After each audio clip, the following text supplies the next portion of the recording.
I usually do is go into this wizard, and I only use just a little part of this thing. Go to the wizard, system setup, and then you choose your inputs. If it's going to be a mono input, stereo input, most places are stereo. I think we press this here. Now you want to make your EQ, when we get to that later, but I like to have them stereo linked. Most systems are stereo linked. Now it says on the custom PA.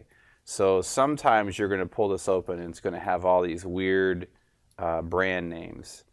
I never use these. I scroll all the way to the right. It's either going to be a biamp system or a passive system. Now mind you, if it's passive, that doesn't mean there's not a sub. That just means if it's a box that has a horn and a woofer in it and a built-in crossover inside the cabinet, which for this example we will, but say if we wanted to use the biamp one, we would have a separate horn and a separate woofer, and there would be no crossover built in, where you control all that your own, which is kind of cool, but it's a lot more gear, a lot more work. On our fancier systems, we do that. So let's choose passive system. We would page it over here to the right. Now we're going to say, okay, is there going to be a sub? That's why I said it doesn't mean without a sub.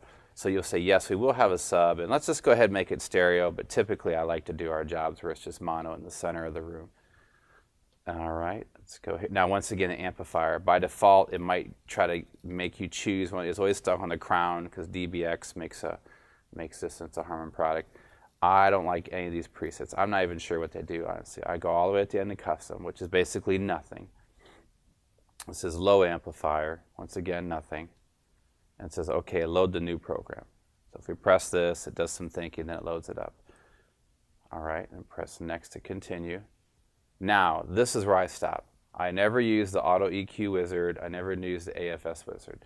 I usually go over here to the store or program, and then even before I do anything, I'm going to lose it. Maybe I'll store it. I'll do store, change my name to something, press that. Let's do this. Just, whatever you want to change it to. Whoops. And then press store again, and then which location in the system. This is user 3, user 4. This is called DJ setup. So we'll store it. So now what we set up, it's just blank though. There's nothing going in and out of it. We just have our custom name, which is weird, and then whatever, and then our location we want to do. So now, and if you look here, it shows you the left and right in, and we have the left and right high output, and we have the left and right low output. And you can see here on the back how it has predetermined high, mids, and lows outputs, or high, low, and outputs. Okay, so let's go to some of the different parameters here. So one of the first things you want to do when setting these up, I recommend, is turning off all your speakers or turning off all your amps. Because if you have your crossover set wrong, you could actually damage some of the components. So right now we're just setting this up and nothing else is turned on. So let's jump over here to the crossover section. So if you look here, we hit crossover. You can kind of see up in the left-hand corner here. I don't know if you can see on the video. As we press the page button here, it jumps. So now it's the H. That means we're working on the high output on the back of here, the parameters on that. We page over again. Now it's the low parameters on that. So first thing, let's work on the high box. If you see here at 100 hertz, that means that it's rolled off down here. No frequencies at 100 hertz or lower will come out of the speakers, which isn't bad. I mean, I like to start with maybe around a 90 or something. And then if you press this knob in, you go over here, these are the different kinds of curves. Typically for a crossover though, this one here is not bad. Maybe on a high, maybe this the LR12 is not a bad one. And then now, so we have that good, and we have some speakers in the air that are high boxes. We don't want any lows going on because we have subwoofers in the system. So we set our crossovers at 90 hertz. So saying 90 hertz all the way up will be in the speaker. We're going to take away everything else because the low stuff, 90 lower, is going to be in the sub. So let's go to that. So let's hit this page button over here, and now the little thing goes to the L. Now you say here, and I'm going to talk about this here too. So it has 35.5 hertz. That means that really subharmonic stuff, really low frequencies will be cut out. That's important. I made mistakes with this over the years. If you try to make like your average speaker produce those frequencies, you'll damage the speaker. I ended up damaging some 18 woofers a long time ago because I didn't understand that. So I usually recommend 30. Sometimes I'll make that 40, actually, because believe it or not, very few speakers can really reproduce 40 hertz accurately. So even though this is a sub, it's meant to do from this low all the way down, we're still technically taking out the very low frequencies. But now the other important measurement is this here. When I hit the page over, now we see that 100 hertz. And this is kind of hard to see on here, but you can kind of see the curve coming down. And you see the highs are here. We cross that over at 90, I change it. I want to change this one down to 92. So in theory, we're matching the two. Where the highs do everything from 20K all the way down to 90 hertz, and we stop there. That's all they're designed to do. And then we're taking the sub and producing the same place we stopped. We're starting back up 90, and we're going all the way down. Keep in mind, at the very end, we're cutting off that really low stuff that they can't reproduce anyways. More of a protection. So the next thing, let's go back to the highs. We talked about the frequency we set and the curve we set. This last button here, the last parameter on the right is pretty handy. That is, if you keep pushing this knob in, you can control that. If you go over here, this is the gain. So for example, say you have an amp set up, and I like to install all of our amps with the volume all the way up so people can't go and change them later. No one ever turns things down, they always turn it up. So what you can do is you use these gain knobs. There's one for the high, because we're on high. If we go over here, right there, press this over, now we're on the low. So now we control the separate output of the low output, like for the subs, and a separate output for the high output, for like the high boxes. Okay, now we're in a kind of a safe place. Maybe now we can turn on our equipment, turn on our amps, and slowly bring music in. And say if we listen to it, and just whatever sub or high boxes, say for some reason we just have, the highs are way too high. So instead of going and turn the amps down, which I don't like doing that, let's go over here and say, okay, the high boxes are just too high. Let's start with that. Let's maybe go here, and let's push this in here to make that little cursor come over here. Let's just turn these down. Let's maybe take it down like 2.5 and listen to it again. And then get that good balance where they kind of have a good blend. And then once you have that, you have a pretty good setting of where your crossover is. And all right, and I think that should cover pretty much everything we need to talk about for the crossover. So let's store our stuff. Once you hit store here, and you can change your name again. And then after that, you choose your destination. We'll just keep this. We don't care. I like to start as we go so we don't mess up. So the next thing after that is I usually jump to the EQ. So the EQ in these is kind of cool. So if you hit the EQ button once, it has a separate parametric EQ for the highs. You press it again, it has a separate one for the lows. And then this is what everyone's used to seeing. It's just like the 31 band, like a graphic EQ. So we'll start with this.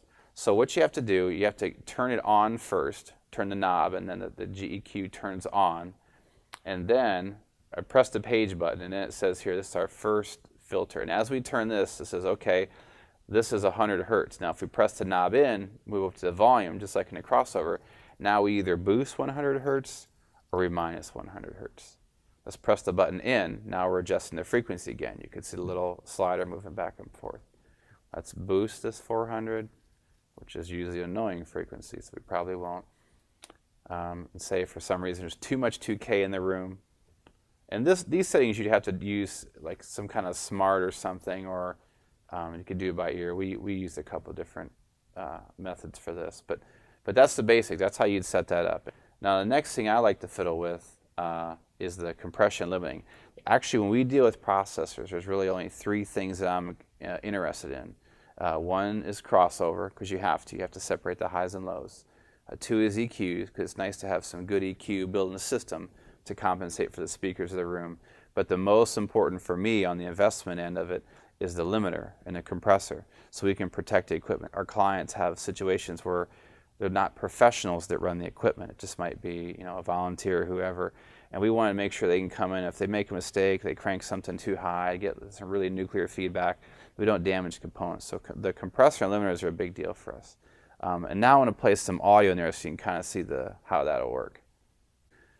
So if you look here, I got a mic hooked up here. So check 1, 2. we're not really, it's turn this, hit the compressor button once, and we're not showing any reduction because we're not hitting it hard enough. So let's hit this tab over here. It sees our threshold says plus 20 dB. That means unless we get 20 dB coming into the system, it's not going to compress it. So let's start taking this down. Check, check, check, 1, 2, 1, 2, 1, 2, 1, 1, 1, 1, 1, 2, 1, 2. Now we start seeing it. Check 1, 2, 1, 2, when it starts flashing like that. Now we'll talk about some of these other parameters. So now this threshold, or this ratio down here where it says 1.0 to 1, that's how much the compressor is going to grab the audio. So if it's just 1 to 1, it's just going to pinch a little bit. So when we get below, the audio comes above, that 1 dB, it's just going to start compressing a little bit. Now if we start raising that up, now it's going to do even more.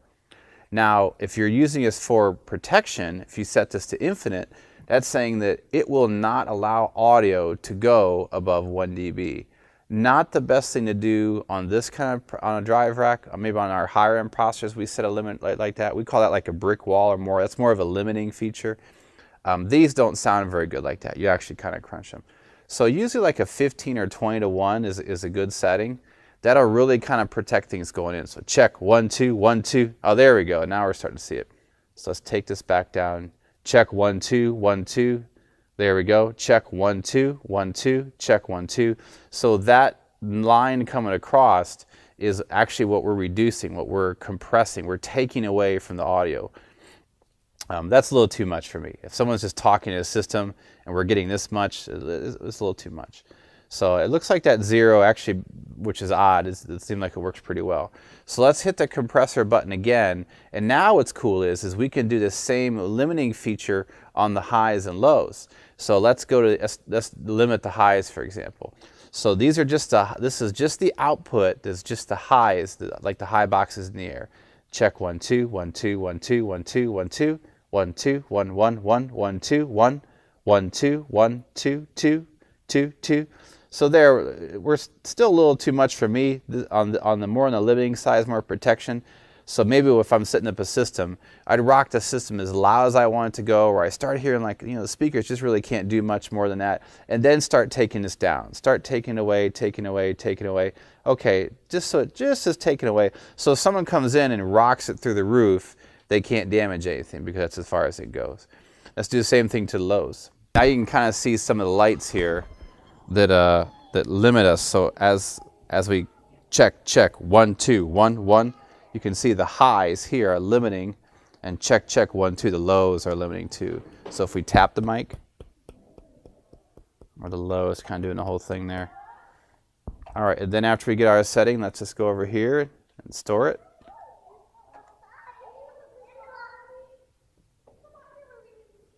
All right, that's a quick video on how to control a drive rack. There's a couple more detailed features in here, but I just want to talk about the basics just so you can get yourself out of trouble if you get in a pinch.